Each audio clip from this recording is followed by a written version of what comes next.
Women's 100 backstroke S2.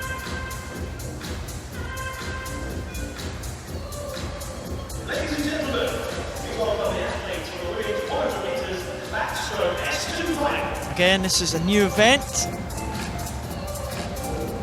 to the program. Well, just looking at the swimmers coming out here. Stikoenko from Russia in lane number 1. She's there. She is an S1 swimmer. We'll have a look for her time. Just 13 years of age. Maria Kalpakidou for Greece. She goes in lane number 2.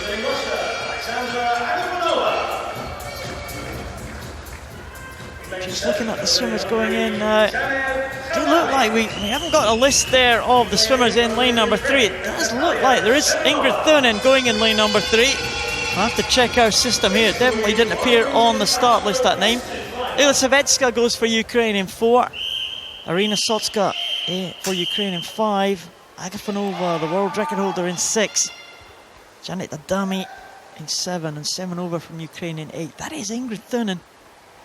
And not appearing on our start list here. I did think she would be in this final, so that is unusual not to see the name here. But Ingrid Thunen definitely taking the start for Norway. And she's going to be a big threat in this one. That's Ilisavecka. She will be the favourite. Marginal favourite for this one. Sotska will be a threat. Agafonova. Record-breaking form in the butterfly yesterday. She's the record holder in this one. There's Janet Adami. And Semenova will complete the lineup there in lane number 8.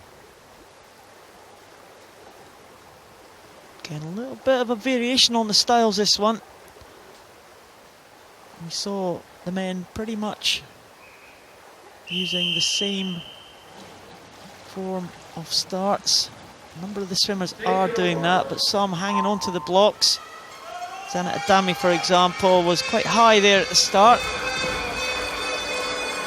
But, well, Ingrid Thunen there in lane number 3. She may well threaten, but Ilisavecka, Sotska and Agafonova will also be looking to try and claim the first title of these European Championships. Well, good as you said, Paul, to see swimmers in the S2 and S1 classes doing 100 metres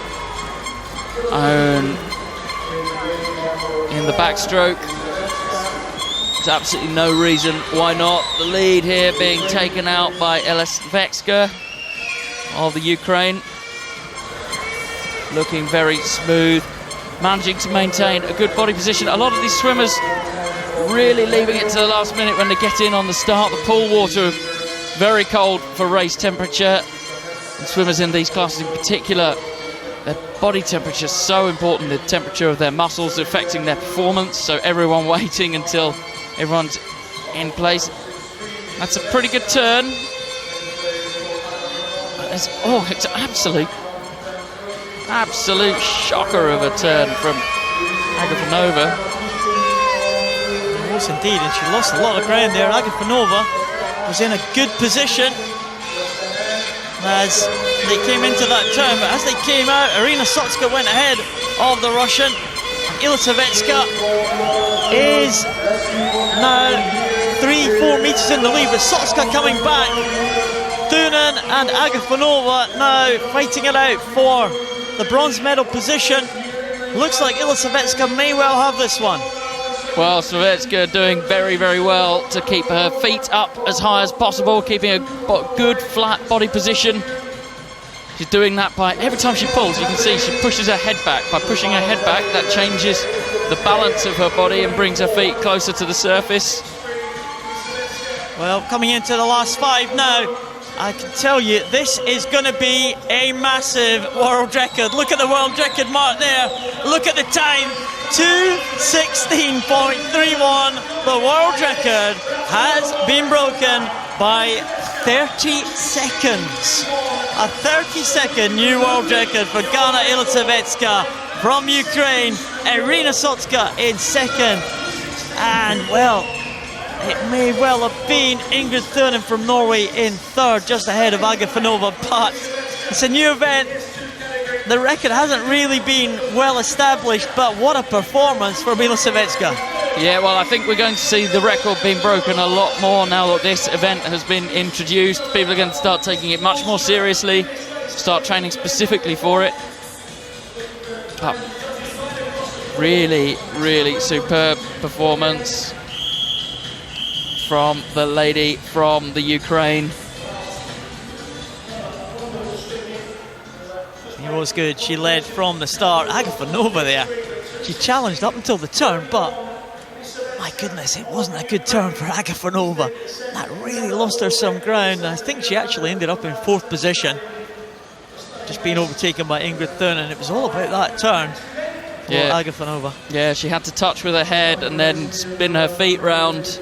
And she sort of double touched with her head. It was all a bit clunky. This, of course, the winner as she comes into the final 5 meters. You can see her tipping her head back.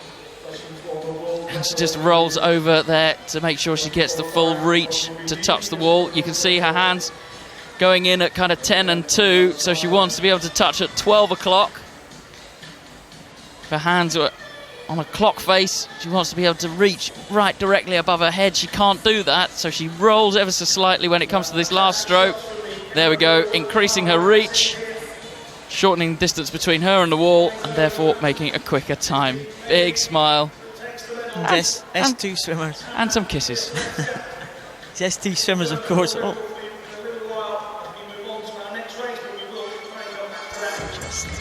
Affected in all 4 limbs there, these swimmers, and you can see the effect that Elisavecka has on her hands.